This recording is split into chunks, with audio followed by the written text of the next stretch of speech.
With a smile, Philo nods. You're in, Kat. Welcome to Heartrender. We'll put you on the team working on Compass Hollow, if that's okay. If that's okay? Of course that's okay, I whoop, springing to my feet and sending the yoga ball flying. If the hype I've read on the internet is to be believed, Compass Hollow is not only a narrative-driven AAA title with a massive budget, but also the next big thing in the Choices Matter genre. In most games, the story is set. Sure, players get to choose whether they shoot the bad guy with a shotgun or a pistol, but for the most part, the game concludes in the same way regardless of who's holding the controller. In a Choices Matter game, however, how a player gets to the end means something, and determines what ending they get. Were their gameplay decisions just and true, or corrupt and conniving? Their choices throughout impact whether they'll win the day with the planet united behind them, or as a lone wolf. To work on a game as sprawling as Hollow, and with the one and only Philo Okoro no less, is a dream come true. When I crossed paths with her in grad school, she visited to teach a seminar, I never thought I'd ever get the chance to actually create with her. Finally, all those years spent getting a master's degree in game design and writing for indie projects is paying off. I can see my updated website already.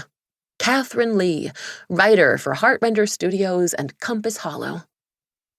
What do you think I'll work on first? I ask, crossing my fingers and hoping for something meatier than menus and tutorials. Character dialogue, maybe? Or better yet, story. Given your contributions to Karen Scythe, Philo says, I'm thinking writing our love interests could be up your alley. Shut up, I say, my eyes bugging out. You're joking! It was my idea to add romance to Karen's Scythe, the only notable game I've worked on to date. See, the ferryman Karen doesn't get a lover in Greek mythology. He just takes dead people across the river Styx. For eternity. Apparently, giving him a person, someone to look forward to at the end of each day when Gaia's banks pull into view, really resonated with players. The game crossed the 1 million copies sold threshold last month. Still, I hadn't known Hollow would include romance. Scooping my jaw up off the ground, I apologize. Sorry, I didn't mean to tell you to shut up, obviously, but that'd be amazing. I'm obsessed with love in video games. Holding up both hands, Philo signals for me to slow down. Nothing's final yet, and I don't think I need to tell you how important it is in this industry to keep leaks out of the news, especially when people have already started speculating about what our game will include. I'm going to put in my recommendation for you to focus on the romantic storylines, but ultimately, what the team and you work on is up to our narrative director. With a start, I remember the lead writer and narrative director of Compass Hollow is Andi Zhang, or Ans, the wunderkind who, at the young age of 28, co-wrote Aftermath, one of the industry's best-selling titles ever. Besides Philo, Ans is the closest thing I have to a hero. Although, when asked by normal people, I usually say I look up to someone more relatable, like Michelle Obama. Capiche? Philo asks.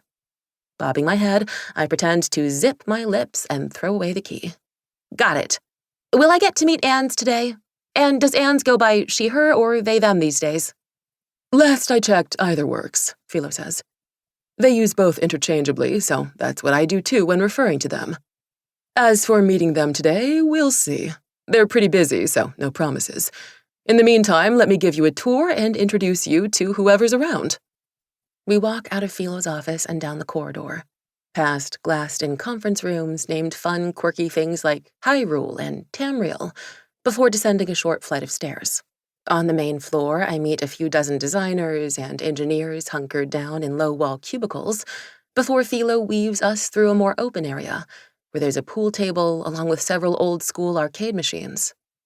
My toes curl inside my shoes with anticipation when I see 2 professional Dance Dance Revolution pads.